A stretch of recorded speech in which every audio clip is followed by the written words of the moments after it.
Pessoal, muito obrigado pela presença de vocês, obrigado pela presença e obrigado pela paciência, viu? Obrigado por vocês terem esperado um tiquinho aí de tempo. Finalmente a gente conseguiu resolver os problemas aí técnicos. Vocês sabem, né, que o oftalmo, infelizmente, médico não é muito ligado em tecnologia, não. Até para usufruir algumas coisas básicas. Mas quando sai da rotina, viu, Dan, já fica meio perdidão. Diz, meu Deus do céu, o que eu faço?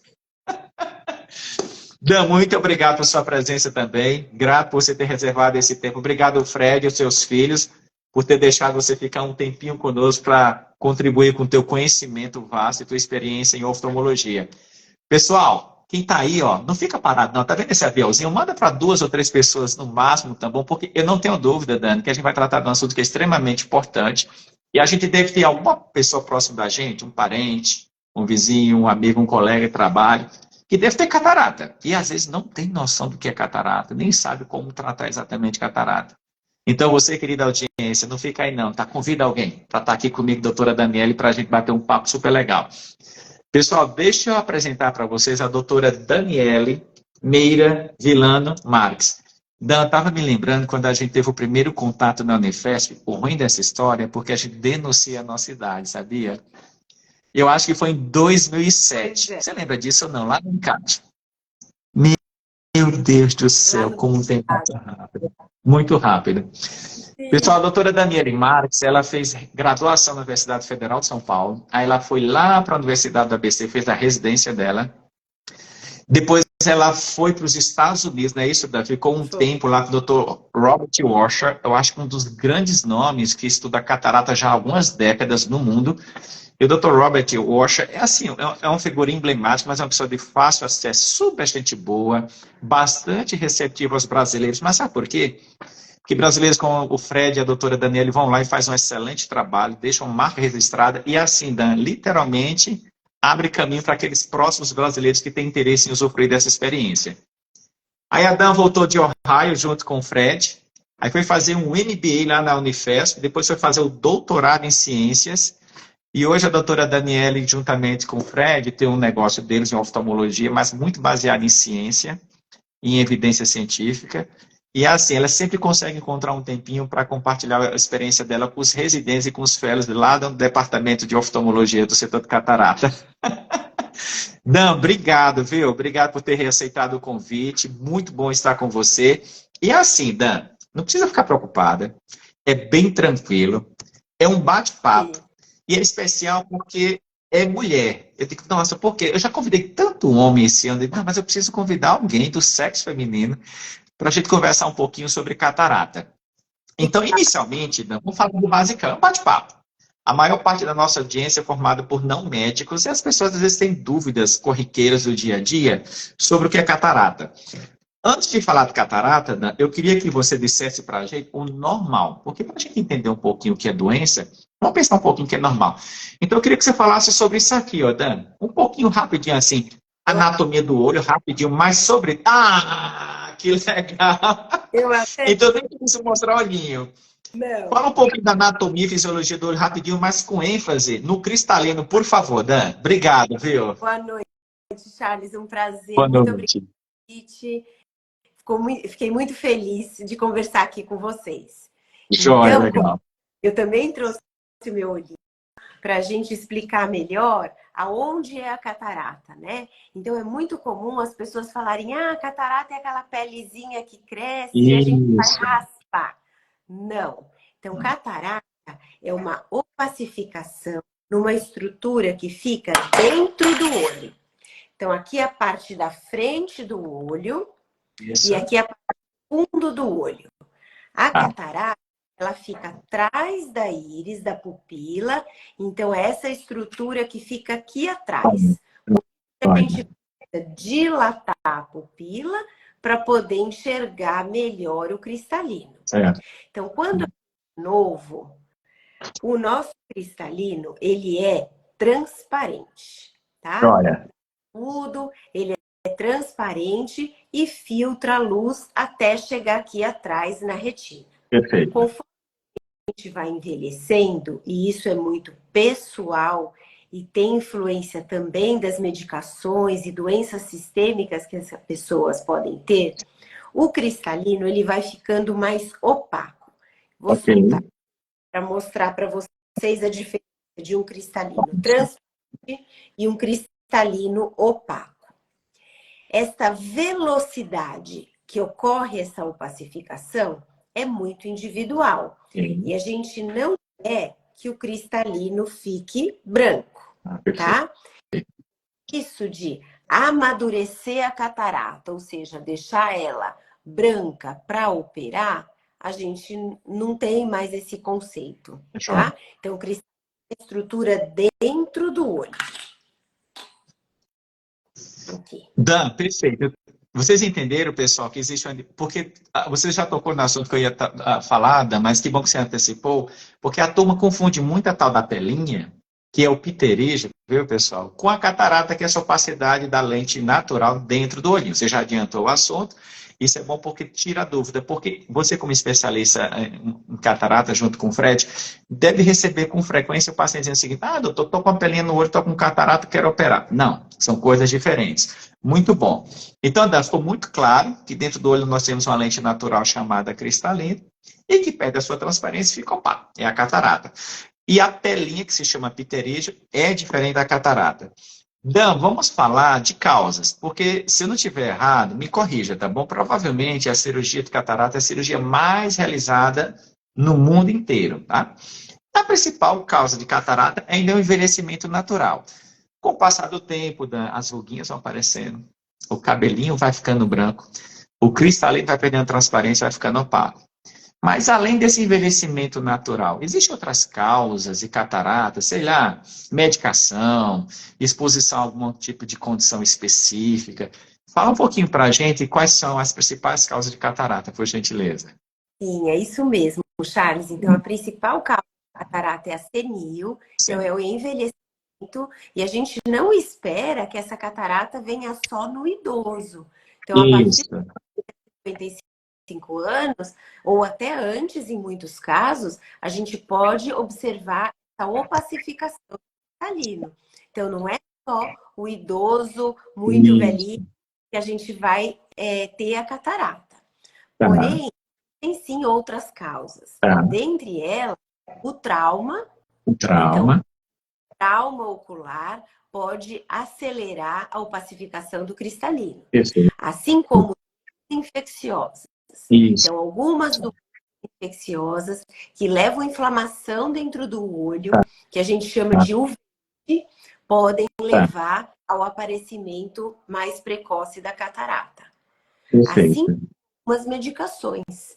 Entre elas, principalmente o corticoide. Então, corticoide é uma medicação excelente, mas ela precisa ser usada com critério, com avaliação médica, porque também tem muitos efeitos colaterais, dentre elas a catarata. Perfeito. Olha só, Dan, a gente já falou que é catarata, diferenciamos a catarata do pterígio, já falamos também sobre as principais causas de catarata. Eu queria que a gente falasse um pouquinho de sinais e sintomas. Então, chega um pacientinho, sei lá, outra coisa interessante que você chamou a atenção, que apesar de catarata ser bastante frequente em determinada faixa etária de idade, principalmente depois de 60 anos de idade, não significa dizer que é exclusivo dessa idade. Existe a catarata também congênita, não é isso? Algumas crianças podem nascer, não é tão frequente como a catarata do adulto, a catarata senil, mas pode acontecer. Dan, quando o paciente, então, chega no teu consultório, ai, doutora, a minha visão está como? Quais são os principais sinais e sintomas? Como é que o paciente se queixa? O olho coça, queima, arde, dói, lacrimeja, ou não é bem assim? Ou é mais comprometimento da visão? Não é não. Então explica pra gente como é que é essa história. Bom, Charles, é quando o paciente já vem se queixando com baixa de... Então, muitas vezes ele acha que o grau do óculos mudou. Ah, eu não vejo tão bem como eu enxergava. Será que é por causa do óculos? Isso.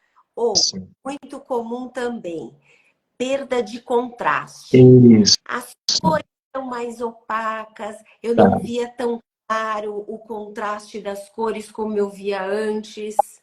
Ou o reflexo das luzes à noite, quando eu vou dirigir, me incomoda. Então, tudo isso pode ser sintoma de catarata, sim. E a gente precisa avaliar e diferenciar se é só a mudança do grau ou se tem outras coisas associadas mesmo. Pegou na caroninha na mudança de grau, porque tem pacientes que dizem o seguinte, nossa, doutor ou doutora, por que o senhor está falando que minha visão embaça? E eu percebi que antes, ó, ele até fala o seguinte, ele coloca assim, né, ó, para enxergar bem de perto, eu tinha que colocar um óculos. Eu percebi que depois da catarata, minha visão melhorou de perto. Ô, Dan, que história é essa que depois da catarata, para perto, parece que em alguns pacientes a visão melhora um pouquinho. Explica isso pra gente. Dependendo da utilização dessa opacificação, pode dar um grau no olho, então a pessoa fica míope. E esse grau facilita a visão de perto. Então, o paciente fala, nossa, antes eu via bem de longe, agora eu vejo de perto e tenho catarata. Bem... Então, pode ser por de localização da catarata. Perfeito, excelente. Olha só, Dan, existe também uma discussão muito grande com relação ao momento que eu devo operar a catarata. Eu acho que você já deve ter recebido muito esse perfil de paciente. Ah, doutor, eu falei fulano, beltrano, cicrano. Eles disseram o seguinte, a minha catarata tem que estar madura, tem que estar bastante avançada, a visão tem que estar bem ruim para fazer a cirurgia. Nos dias de hoje, ainda é desse jeito ou mudou? Qual o momento certo para a gente fazer a cirurgia de catarata, Dan? Mudou, Charles, mudou bastante. Antes a gente esperava a catarata amadurecer, porque a cirurgia era outra, as lentes intraoculares que a gente implantava eram outras, então tudo se pesava risco-benefício da cirurgia. Então hoje as técnicas cirúrgicas melhoraram demais, as lentes estão muito modernas e a gente indica a cirurgia quando estiver incomodando as atividades do paciente. Então a gente não gosta que a catarata fique branca. A gente não quer, porque aqui envolve muito mais risco cirúrgico e um pós-operatório muito pior. Então, a gente opera quando já estiver atrapalhando as atividades diárias do paciente. Olha só, pessoal, que legal e como esclarecedor essa orientação da doutora Daniela. Então, assim, Dan, se eu estiver errado, você me corrija, tá bom? Então, no passado, era necessário fazer umas incisões bem grandes dentro do olho, porque as lentes eram grandes. Como é que a gente vai colocar uma lente grande a partir de uma incisão pequena? Não é possível. Então, a incisão era bastante grande, colocava-se as lentes porque elas não dobravam entre si. E tinha que fazer aquelas suturas bem grandes, correto? Nos últimos 20 anos, provavelmente, uma das cirurgias que mais se desenvolveu na medicina foi a cirurgia de catarata. Hoje, gente, você vai completando, né? São as incisões bem pequenininhas, pessoal, em torno de 2 milímetros. Já pararam para pensar o quanto é pequena? E a gente consegue dobrar a lente e colocar através desse furinho bem pequeno para deixar lá dentro do olho. Por isso que hoje a gente não precisa mais esperar a história da catarata amadurecer. A Dani falou isso de maneira muito clara. E quanto mais madura, mais dura, mais chance de ter problemas no intraoperatório. Então, assim, qual é a dica? Se a vista está embaçada, passa com o seu médico oftalmologista. Outra coisa importante, Dan, que a gente tem falado com a nossa audiência ao longo do tempo. Aqui no território brasileiro, pelo menos até o momento, o único profissional responsável em preservar e promover a saúde ocular é um médico oftalmologista. Se você precisar de orientação no que diz respeito à saúde ocular, procure um médico oftalmologista, que ele é o único que é treinado e habilitado a trazer esse tipo de tratamento, tá bom? Minha visão está embaçada. Vai no médico. Pode ser problema de grau, pode ser problema outro, pode ser a catarata. Então, se for catarata, a gente vai avaliar o quanto a catarata está comprometendo sua qualidade de vida. E aí indica a cirurgia. Então, o critério não é quanto está maduro, é o quanto aquela catarata está impedindo que você tenha uma vida normal. Dan, tem uma idade média que as pessoas fazem mais cirurgia de catarata? Se mais de 60, menos que 60? Com a tua experiência, já que você fez tantas cirurgias, se a gente tivesse aí que apontar uma idade aproximada, tem alguma sugestão de idade? Acho que acima dos 60 anos, acima Charles. Dos 60. Operando bastante, a gente está operando paciente cada vez mais jovem. Mas acima dos 60 anos, eu acho que é a maior concentração. Uma pergunta aqui do Felipe Gustavo é o seguinte: aos 43 anos de idade, já se pode fazer catarata, Dan? Boa pergunta, Felipe. É o seguinte, tem grande discussão sobre esse tema, né? Então, as pessoas estão na eterna busca da correção cirúrgica da presbiopia, que é o tratamento da visão para perto, que é um tratamento bilateral, progressivo, que vai estacionar ao redor dos 65 anos e não tem cirurgia refrativa que garanta essa visão para perto a longo prazo com qualidade, né? Então, o que as pessoas buscam? Operar a catarata mais precoce com a ideia de colocar a lente intraocular para corrigir o grau de longe e de perto, já que excelentes tecnologias que fazem muito bem. No entanto, a gente tudo precisa pegar risco-benefício. Então, operar de jovem, sem ter catarata, só para colocar a lente e tirar o óculos, na minha opinião, isso não é adequado. Porque tem outros riscos de descolamento de retina, de infecção intraocular, que é raro, mas é muito grave. E a pessoa pode passar a não enxergar definitivamente. Então, tudo isso deve ser pesado, mas operar a catarata, o paciente deve ter catarata, né? Então, isso tem que ser avaliado por um especialista, mas não operar com um cristalino transparente simplesmente por tirar o grau do óculos. Isso já é aprovado em Estados Unidos, no Canadá, em vários países da Europa. Aqui no Brasil é aprovado a partir dos 55 anos, em alguns casos, que não são todos, mas antes disso não. Então a gente não tem respaldo. Eu só ia colocar então um pouquinho de lenha na fogueira, porque isso é uma discussão bastante polêmica. Então vamos considerar esse contexto. Paciente com 55 anos de idade, homem ou mulher, geralmente as mulheres elas são mais corajosas nesse requisito, e que diz, olha, doutora, eu não quero colocar aquele óculos na ponta do nariz, ela enxerga mais ou menos bem de longe, mas para perto precisa colocar o óculos. E a gente sabe que, em geral, as mulheres elas são mais dadas pela essa questão do wellness, do bem-estar e de enxergar bem, e preocupado com a aparência, com a estética e tal. 55 anos de idade, enxerga bem de longe, mas tem aquela dificuldade para enxergar de perto. O cristalino não está opaco. Não está totalmente transparente, mas não está opaco. E aí, Dan, faz ou não faz cirurgia foco-refrativa? Fala para mim. Eu não faço, eu não indico. Eu acho que o risco é muito maior que o benefício, né? Então, eu acho que a gente tem que pesar muito bem isso. E, na minha opinião, não faço. Não faço. Muito bem. Joia. Perfeito, excelente. É isso mesmo.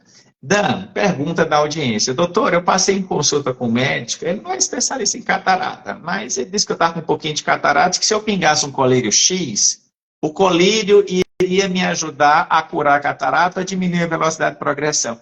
Tem tratamento clínico para catarata ou tratamento é só cirúrgico? Não, é só cirúrgico.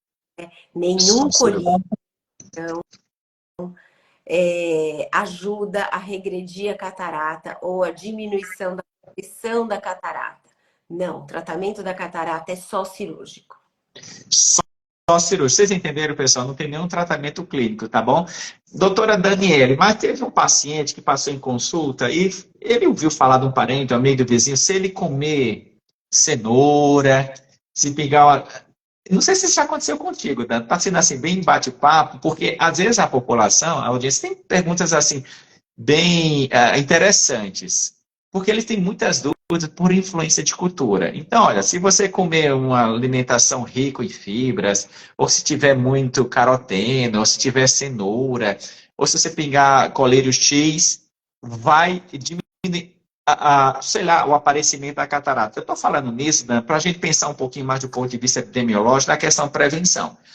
A gente sabe que o tabagismo pode influenciar na progressão da catarata, a exposição dos raios ultravioletas. Então, assim, diminuir o uso de tabaco em geral é aconselhável, não só para o olho, para o corpo como um todo. Você, quando for se expor a quantidade maior de luz ambiente, UVA, UVB, se você puder usar um óculos que proteja, então isso a gente tem evidência científica, certo? Mas esses alimentos aqui, ali, acolá, não obrigatoriamente. Como é que você lida, Dan, com essas dúvidas da população? E quando a gente pensa em prevenção de catarata, tem alguma coisa. Controlar o diabetes é importante. Então, o que é que você orienta a tua população quanto à prevenção da catarata? Prevenir a catarata, a gente pensa em controlar e estar saudável sistemicamente, né? Então, primeiro controlar o diabetes, porque a gente sabe que a glicemia descontrolada, isso sim acelera. E aí a gente está fazendo um link com a alimentação. Então, não é que um alimento vai acelerar a catarata, é a glicemia descontrolada que acelera a produção da catarata. A opacificação cristalina. Os raios solares, isso sim também acelera a progressão. Então, o uso de óculos escuro com proteção, né? Perfeito. E comprovadamente e estar controlado sistemicamente. Até o uso de corticoide. Então, como eu falei, asma, o paciente usa continuamente o corticoide. Também provoca a aceleração do processo de opacificação do cristalino. Perfeito, excelente. Não, o Felipe mais uma vez está perguntando, doutora, o uso contínuo de pilocarpina acelera o aparecimento de catarata? Pois é, a pilocarpina está sendo utilizada para ajudar as pessoas a enxergarem mais perto, né? Para melhorar de perto. É um medicamentoso. Tá. No entanto, ela tem alguns efeitos colaterais, né? Pode alterar, sim, pode também alterar a retina. Então, a gente precisa sempre ter acompanhamento médico, oftalmológico. Perfeito. Não, ficou claro, então, para a audiência que não tem tratamento clínico para catarata. O tratamento é cirúrgico. Então, a gente vai falar agora um pouquinho de cirurgia de catarata. Primeira pergunta, a gente opera os dois olhos ao mesmo tempo ou é um olho de cada vez? Mas quando é um olho de cada vez, eu posso operar um olho hoje, um olho amanhã? Eu posso operar o olho hoje, 2, 3, 4 dias? Qual é a tua prática no dia a dia? A operar opera os dois ao mesmo tempo ou você opera em tempos diferentes? Qual o intervalo entre um e outro? A grande maioria dos casos, Charles, a gente opera só um olho, né? Um olho por vez, e o intervalo é de 1 a 2 semanas. Isso é o preconizado, porque o próprio paciente não consegue ficar com o outro olho ruim sem operar. Mas isso não tem uma obrigatoriedade. Se ele quiser esperar 1 mês, quiser esperar 3 meses para operar o outro olho, tudo bem, não vai atrapalhar. Desde que a sua catarata, neste intervalo de espera, não progrida tanto ao ponto de chegar a uma catarata muito dura, que isso a gente já comentou, que atrapalha depois o pós-operatório, né? Em alguns casos muito restritos, de pacientes que precisam de anestesia geral, pacientes especiais, com Alzheimer, com demência, que aí a gente pode avaliar, sim, a necessidade de operar os dois olhos ao mesmo tempo, mas isso é muito, muito raro. Muito raro. E quando você decide operar um olho, qual critério que você utiliza? É o olho pior? É o tal do olho dominante, o olho diretor? Ou não, isso em termos de catarata não é tão importante? Em termos de olho dominante e não dominante, não é tão importante, Charles. O que a gente é o olho de pior visão. Então, eu costumo a catarata, o olho que está com pior visão. E a catarata normalmente está maior. Joia. Agora, tem algumas dúvidas interessantes, porque tem aquela questão, tudo bem, doutora, eu passei em consulta com a senhora, eu tenho um diagnóstico de catarata, já tenho mais de 60 anos, a minha lente do óculos está suja, na verdade não é a lente do óculos, é o embaçamento da lente dentro do olho, eu preciso operar. E aquela história da lente importada e a lente nacional. Doutora, tem tanta lente disponível no mercado, a gente fica perdida, a gente não sabe. Eu vou usar uma lente para enxergar de longe, meia distância e perto, ou vou enxergar uma lente que vê os 3 focos, um do lado vê 2. Dan, explica para a gente essa história, quem é a melhor lente, se é a lente importada, se é a lente nacional.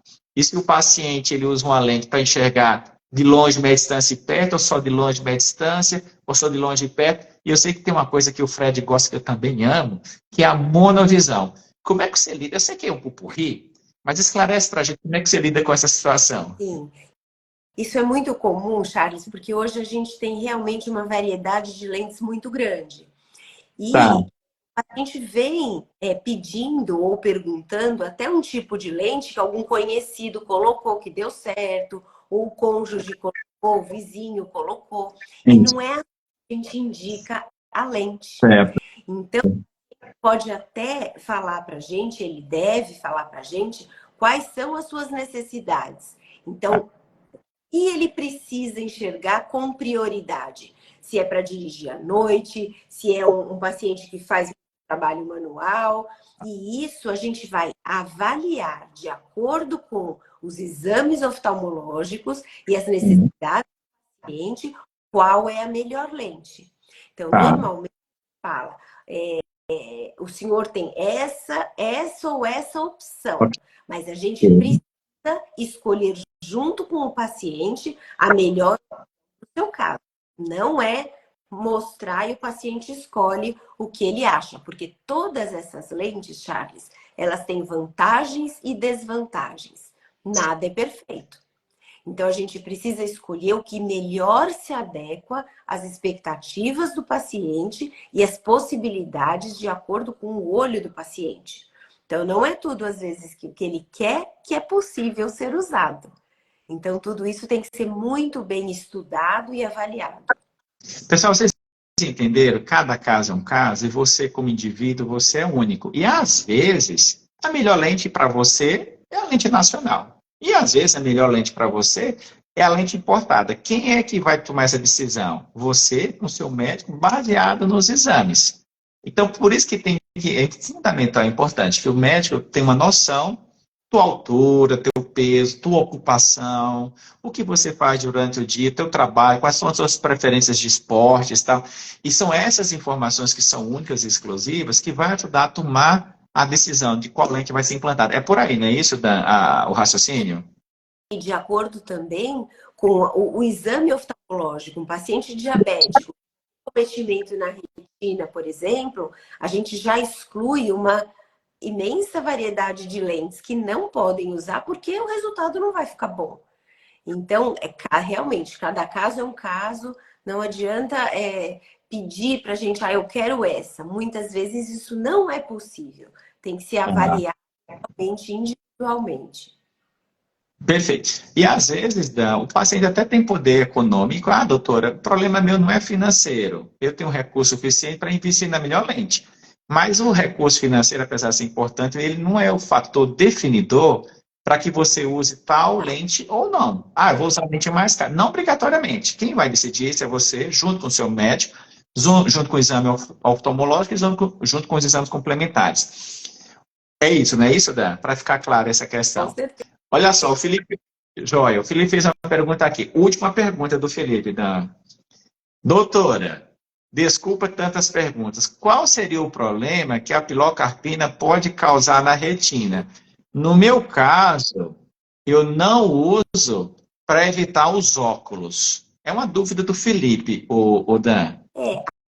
A pilocarpina, ela tem implicação de aumentar os casos de descolamento de retina. Então, por isso que isso precisa ser avaliado pelo seu médico, Isso. né? Eu um outro uso de pilocarpina, a não ser que você tenha glaucoma, um tipo específico de glaucoma, mas a gente não usa pilocarpina como tratamento básico e único para isso, Felipe. Eu acho que isso precisa ser avaliado pelo seu oftalmologista, individualmente, né? Perfeito, excelente, é isso mesmo. Ô Dan, uma outra pergunta. Ai, doutor, então, olha só, foi tirada a catarata e foi implantada a lente dentro do olho. Então, me parece que hoje em dia, a cirurgia de catarata, além de resolver o problema da catarata, ela também pode me ajudar a resolver o problema de grau das minhas vistas? É isso E mesmo? Me explica essa história. imagina aqui, olha, aqui o cristalino é como se fosse um chocolatinho M&M, eu explico. Então, a gente tira a tampinha aqui de cima, remove o cristalino e essa lente é implantada. Essa lente, ela tem grau. E a gente calcula esse grau da lente que será implantada de acordo com as necessidades que a gente já explicou. Então, por exemplo, fala, eu preciso enxergar para longe, eu sou um motorista profissional, eu dirijo em estrada. Aí a gente vai colocar uma lente que melhore, que ajude e que diminua a dependência dos óculos. Então a Isso. gente promete que vai ficar sem óculos, apesar de que muitos pacientes ficam. E eles usam o óculos muito raramente. No entanto, o grau da lente que vai ser implantada é calculada de acordo com os exames pré-operatórios. Olha, perfeito. Então, existe uma chance grande de diminuir bastante a dependência dos óculos, né? Isso, cada caso é um caso. Sim. Então, pessoal, olha que legal. Hoje, com a cirurgia moderna da catarata, a gente tem uma chance grande de diminuir também a dependência dos óculos. Dan, uma outra discussão. Doutor, eu falei com fulano de tal, porque ele sempre confunde da história do ultrassom e do laser. A gente sabe que toda cirurgia de catarata obrigatoriamente envolve ultrassom. E às vezes eles confundem com laser. Ah, doutor, conversei com o meu vizinho que colocou uma lente X lá, só que ele me falou que ele fez com a cirurgia com laser. Eu tenho que fazer cirurgia com laser mesmo? Explica a questão do ultrassom e a questão do laser, por gentileza. E se realmente laser é fundamental ou ele é utilizado em situações específicas que de repente pode gerar um pouco mais de segurança no intraoperatório? Sim, o laser para cirurgia de catarata, ele pode ser empregado em alguns passos da cirurgia de catarata. Isso aí. Mas a gente não faz a cirurgia de catarata por completo utilizando o laser. Então, Tá. em alguns passos, ele pode facilitar o cirurgião em cada etapa da cirurgia. Mas Perfeito. é a maioria, né? Não é a rotina. E isso não implica em melhor qualidade da cirurgia. Absolutamente. Então, a cirurgia que é feita com incisão manual e com ultrassom, ela tem qualidade excelente, tanto quanto a do laser. Então, a gente Perfeito. não faz a cirurgia de laser, a laser, só porque pode ser melhor. Não é assim que funciona. Ok. Então, sempre tem ultrassom, tá, pessoal? Mas nem sempre tem laser. Vocês entenderam, né? Doutora Dani, olha só, eu fiz a cirurgia. Como é que a lente consegue ficar lá no lugarzinho dela? A lente tem o hábito de sair de um lugar e para o outro. Ela fica se mexendo, ela consegue ficar paradinha no lugar. Porque eu preciso tirar essa dúvida para saber se eu vou conseguir enxergar bem depois da cirurgia. É muito comum, Dan. Então, a lente, como eu expliquei para vocês, ela vai ficar no lugar do cristalino aqui atrás, no frente do olho. Então, você não pode tirar a lente quando dorme ou quando vai fazer esporte. Essa lente sai do olho. Ela vai ficar dentro desse espacinho aqui e aqui ela vai cicatrizar para sempre. Então, a gente não tem... Mas é muito raro precisar fazer a troca de lente. Essa lente pode sair do lugar, que a gente fala, quando é uma lente especial que vai corrigir o astigmatismo. Ela sai da posição determinada, atrapalha e embaça a visão. É nesse sentido de rotação, não que ela vai sair do local do olho. Joia. Então, vocês entenderam, pessoal? Uma vez feita a cirurgia, para sempre, tá? Raramente precisa se fazer uma reintervenção nesse sentido. Doutora Dani, eu fiz a cirurgia de catarata e meu vizinho falou que a catarata volta. A catarata volta depois da cirurgia de catarata? Não volta, Sabe por que eu estou perguntando isso, doutora Dani? Porque, olha só, o meu vizinho falou que ele fez a cirurgia ficou muito boa, e depois ele me disse que a visão dele ficou ruim e teve que voltar no médico, o médico teve que fazer uma limpezinha da lente. A catarata não voltou nesse caso, não? Então me explica qual a diferença entre catarata voltar e essa sujeirinha que deve ser limpada. Na verdade, a catarata não volta. E uma vez removido o cristalino, a catarata não volta. O que acontece é que a gente apoia a lente dentro dessa estrutura que é chamada de saco capsular. Claro. É apoiada nesta película chamada cápsula. Com o tempo, esta cápsula pode opacificar. Isso. Não é a lente, é a cápsula que opacifica. E aí a gente limpa atrás da lente. Então, não é a lente. Se a lente opacificar, pode acontecer muito raramente, aí sim a gente tem que trocar a lente. Mas o que acontece muito frequentemente é opacificar esta cápsula e aí sim a gente consegue abrir e limpar, mas não a lente. Vocês entenderam, pessoal? A catarata não volta e essa sujeirinha que se forma é normal de acontecer depois de um tempo depois da cirurgia de catarata e a gente faz a limpezinha com laser. Dan, você acredita que o tempo já se passou de mais quase 35 minutos e eu preciso encerrar? Mas eu queria que você lançasse mão do teu poder assim de resumo. Quais são as principais informações que a gente precisa deixar para a nossa audiência com relação à catarata? Catarata é uma doença que pode atrapalhar a sua visão com relação a foco, com relação à qualidade de visão. É uma cirurgia muito moderna, muito segura, que tem muita tecnologia envolvida e tem que ser um especialista para conversar junto com o paciente a melhor técnica de cirurgia para resolver o seu problema, né? E a catarata não volta. Fez operada, ela não volta. Outra coisa, Charles, que a gente esqueceu foi anestesia, né? Então a gente faz a catarata, Fala maior na parte anestesia. anestesia local. Então, o paciente vai embora no mesmo dia. Ele não precisa ficar internado e não precisa ficar no hospital. Hoje a gente faz com anestesia local, sedação, o paciente fica tranquilo. Quando ele já viu, já operou. Nossa, que legal. É comum o paciente se acordar e dizer, doutora, vai começar? Não, já terminei. Mas, doutora, eu nem vi. Dá uma última pergunta. Essa é uma pergunta que eu sempre faço para os meus convidados, né? Porque a gente vive num mundo pós-moderno. É o mundo da Big Data, o mundo do metaverso. Você tem falado muito em inteligência artificial. Você que também é uma pesquisadora, uma cientista clínica, quando você pensa no futuro de diagnóstico e tratamento de catarata, tem algum insight diferente na tua cabeça? Alguma coisa que a gente possa fazer que de repente vai diminuir os casos novos de catarata, ou de repente a gente vai diminuir a velocidade de progressão, ou realmente a gente vai ter algum outro tratamento além desse atual? Quando você lida com essa questão de futurista, em termos de diagnóstico e tratamento de catarata, alguma ideia diferente na tua cabeça? Eu acho que para talvez diminuir a progressão, algum medicamento que ajude a não oxidação, né? A não... É só para a gente encerrar, viu, pessoal? Eu estava conversando com a doutora Daniele Marques sobre diagnóstico e tratamento de catarata. Infelizmente, a gente saiu do ar por algum problema técnico, mas eu gostaria mais uma vez de agradecer a presença de vocês